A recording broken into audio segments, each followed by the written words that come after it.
Hello and welcome to this week's Trade of the Week on Monday, the 3rd of June. Last week we went long the euro versus the US dollar, and we did so at 108.60, I believe, around there, where this horizontal line is, and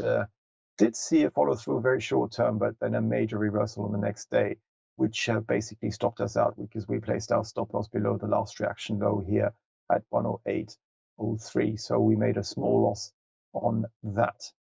trade, and that loss I call small because the potential upside target we had in place was 110, basically 110 on euro dollar, which from a risk to reward point of view would have been about 3.5 to 4 times bigger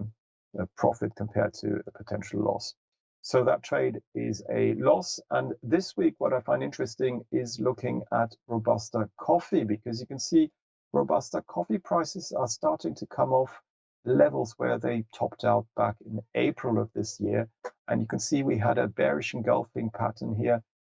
on Friday, meaning that the odds are pretty high that we will see some follow through to the downside, which is why I would like to